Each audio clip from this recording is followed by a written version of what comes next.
My name is Rein Spies. I want to start with saying that my English is not as well as the former speakers, but I try to do my best.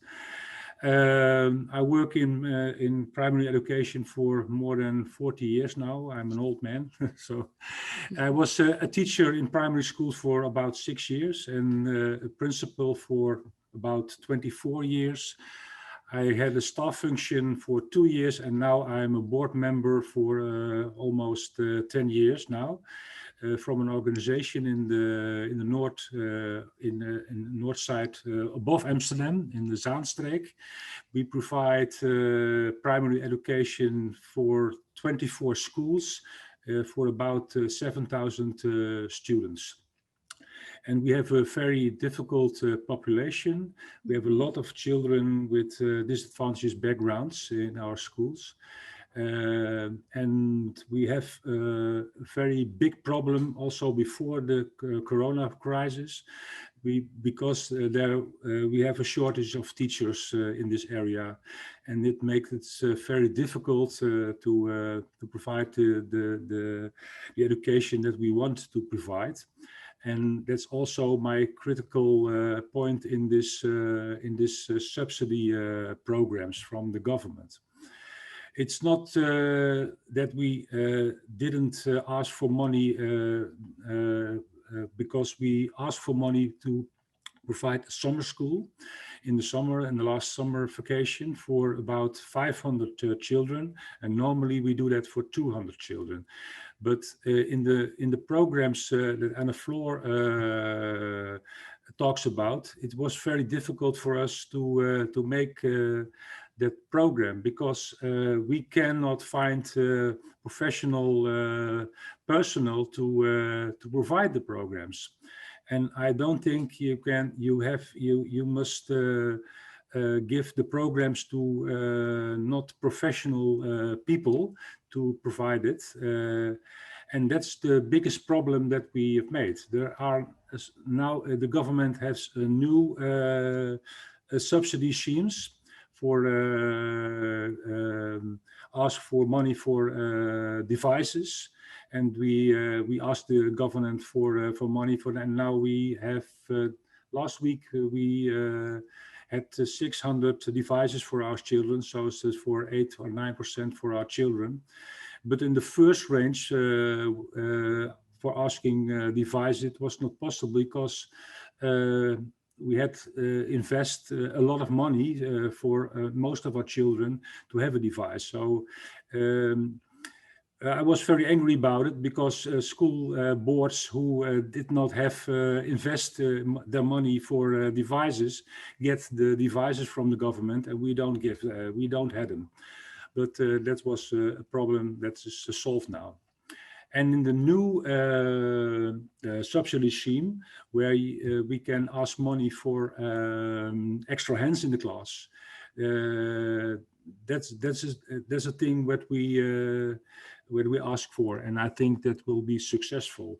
But the problem in the first subsidy scheme, what Anna Floor is talking about, the greatest problem we had is that the schools are so busy to do the normal thing and to start up the education again, that it was more work and more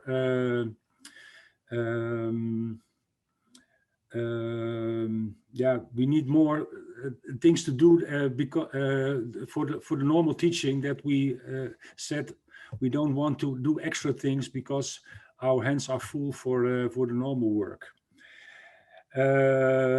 And I think the biggest problem is finding qualified personnel in times of shortage of teachers. And this is not to be found in this area. And I also think it's better to allow teachers to focus on the most important subjects. And this can be achieved by taking other tasks away from them. And this is possible in the new subsidy scheme. And what kind of tasks, for example? I think other parties such as associations or municipalities or can offer other programs in the field of sports or culture independently from the schools, so that the school teachers, the real professionals, can do their task in the most important parts of their education program for maths and language. Yes. And I don't think it will help that we get any personnel who is not professional enough to provide that programs. And that was not possible in the first round for the money, but in the new round for money is extra hands in the class is this is possible. Yeah. Okay. I would like to unmute Melanie Aaron because she wants to give a reflection. Thank you very much, Rien. Yeah, so it's quite interesting. We've had a lot of discussion today about the school closures and how best to repair learning loss. And this morning we were talking to Becky Francis from the Education Endowment Foundation in England, who was talking about how they have an approach there which is very centralized. So they have a national tutoring program there, which is being rolled out for all schools. So all schools there, students, disadvantaged students have the opportunity to access individual tutoring that's being organized nationally. Whereas we have a very decentralized approach where all schools are just applying for funding to organize programs for their students according to where they see there is a need to repair learning loss or other types of kind of damage in terms of socio-emotional development. I'm wondering, Rien, what do you think is the best approach? Would we in the Netherlands also needed to have a more centralized approach where all schools are just being offered a national tutoring program, for example? Do you think that that would have been better than the current very decentralized approach where all schools are just organizing programs on their own with all the problems that you talked about? Yes. In the United Kingdom, they have a national curriculum, and we don't have them. That's what you're talking about. And I saw in the newspaper that the BBC is providing programs on the television for all the children, and it's possible because in the United Kingdom, all children in the age of 10 have the same program at the same time. In the Netherlands, it's not possible, and it's a struggle because when a school has to buy new math books, they will discuss a year about what math books will we buy. And I think you can better talk about how to provide math instead of which books are you buying. So that's a problem in the Netherlands. We want to be yeah. Think about how we do it for ourselves and don't collaborate with each other. And we try in our schools, from 24 schools, to collaborate more than we did before. I give you an example. We the digital lessons that teachers made and recorded on the internet. We use that programs for all our schools now. So we build up a platform so that schools can use the lessons for all the different schools and for the children at home now.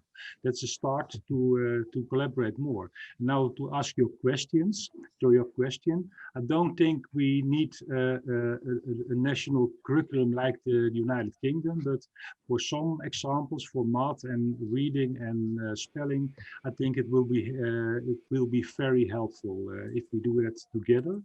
But then I think we as a sector, as a primary education sector, has to make the programs ourselves and don't give it to the publishers because they have commercial Interests.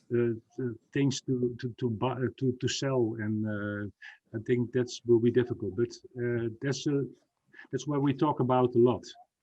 Yeah. I think we can learn from that countries, but I don't want a national curriculum as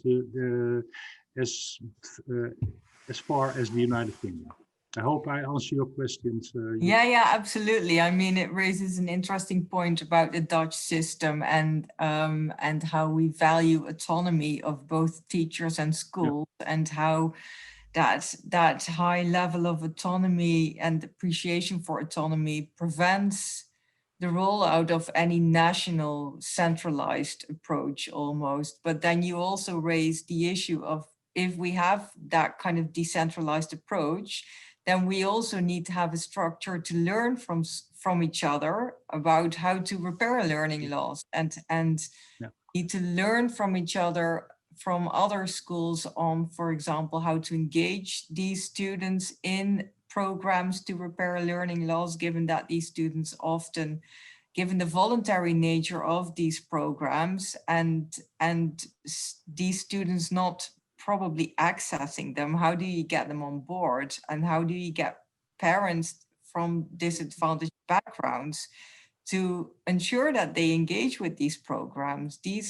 That's the type of learning that needs to take place across schools, probably. How do you organize that within your school board?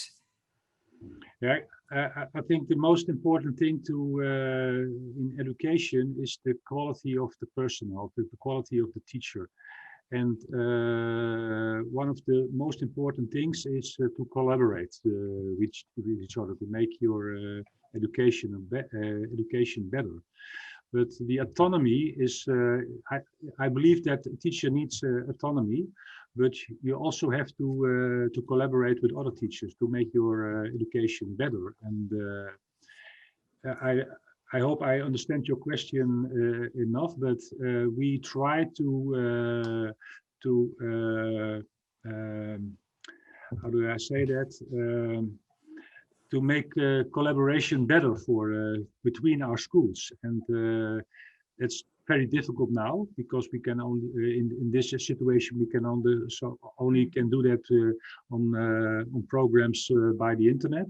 But in normal times we don't talk about schools as schools alone, but we talk about the 24 schools as one organization, so that we can learn from each other. But I don't think that's not from your question enough. But, yeah, no, but it's I guess the answer is then school boards need to organize that for their schools, the learning. That's how our system is organized. I'm also wondering if we need a better national structure for learning as well, particularly around the effectiveness of some of these programs, and to repair learning loss. We've analyzed all the applications of schools for these programs, and we see that I mean, the slide that Anne Fleur already shows you that there are categories of interventions or categories of programs and student groups that they are offering it to, but there is no national structure for them to learn this, to learn about the effectiveness of this. And this is what we're trying to put in place as a part of this research. And the Council for Primary Schools and Secondary Schools is also trying to organize something like this. But that's, I guess, the biggest challenge that we have as a country to better organize that.